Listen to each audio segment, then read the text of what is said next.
Party इस video को सिर्फ इसलिए लेकर के आया हूं कि बहुत सारे बच्चे को एक गाइडेंस की जरूरत होती है। अगर उसको प्रॉपर गाइडेंस कहीं से भी अगर मिल जाए तो शायद कोई एक बात उसको ऐसी मिल जाएगी जो उसकी सफलता में सहायक होगी, और उसे थोड़े से धक्के की जरूरत होती है, और उस बात से शायद वो धक्का मिल सके जो उसको जरूरत थी एक्चुअल में।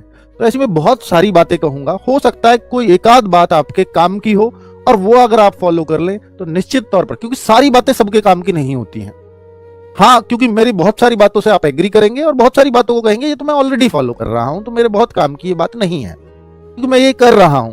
लेकिन सबसे पहले आपको खुद से पूछना पड़ेगा कि वास्तव में ये कर पा रहा हूं या नहीं, या मैं करने का दिखावा कर रहा हूं, खुद, औरों को नहीं, पहले खुद को दिखावा करते हैं आप।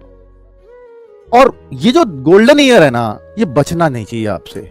स्पेशली मैं यूपी के बच्चों से तो कहूंगा कि भाई सबसे ज्यादा अगर गोल्डन, तो ये बहुतों के लिए, मैं आज आपको अवसर दिखाऊंगा, गोल्डन तो ये बहुतों के लिए है, लेकिन सबसे ज्यादा गोल्डन अगर मैं बोलूं तो वो यूपी के लिए है।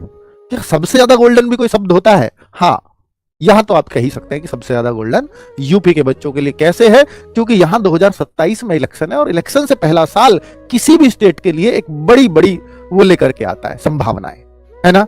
चलो, तो उन संभावनाओं को खोजते हैं और किस तरह से हम इसको अपने लिए बेनिफिशियल बना सकते हैं। वरना आप हैप्पी न्यू ईयर ही कहते रहोगे बाकियों को, और दूसरों को खुश करते रहोगे, और खुद को भी एक सेटिस्फेक्शन देते रहोगे कि उसने मुझे सेम टू यू बोला।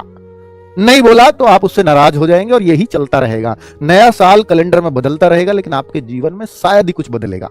अगर कुछ बदलना ही चाहते हो तो इस गोल्डन ईयर का आपको फायदा उठाना होगा, थोड़ा सा लालची बनना होगा, थोड़ा सा इग्नोरेंस वाली फीलिंग लानी होगी, थोड़ा सा बाकी लोगों के प्रति आपको लापरवाह होना पड़ेगा, लेकिन अपनी पढ़ाई के प्रति हमेशा वफादार रहना। ये नौकरी आपके पास आ जाएगी, और नौकरी अगर आपके पास आ गई तो लोग आपके प्रति वफादार हो जाएंगे, वरना दगाबाज तो आपको जगह जगह मिलते ही रहेंगे। अगर आप नाकामयाब रह गए तो फिर आप कहोगे कि यार मेरे को तो हर कोई धोखेबाज ही मिलता है, और इसी बात से परेशान रहोगे। क्योंकि जीवन में जितना भी हम आगे देख रहे हैं, या अब आप देखते होंगे, पहले लोग सीधे होते थे, और आज बोलते हैं कि आज लोग कुछ और ही तरह की मानसिकता हो चुकी है। और आने वाले टाइम में जितना भी हम वेस्टर्न कल्चर को अपनाते जाएंगे, ये और ज्यादा बढ़ती जाएगी, चालाकियां लोगों की और बढ़ेंगी, और आप ऐसे सीधे के सीधे ही रह जाओगे। लोग आपके प्रति तब जाकर के थोड़े से, मतलब आपको सीरियस लेना शुरू करते हैं जब आप कुछ हो।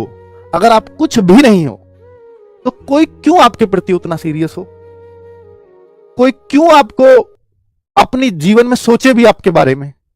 तो मैं समझ जाओ कि मैं कहां कह रहा हूं।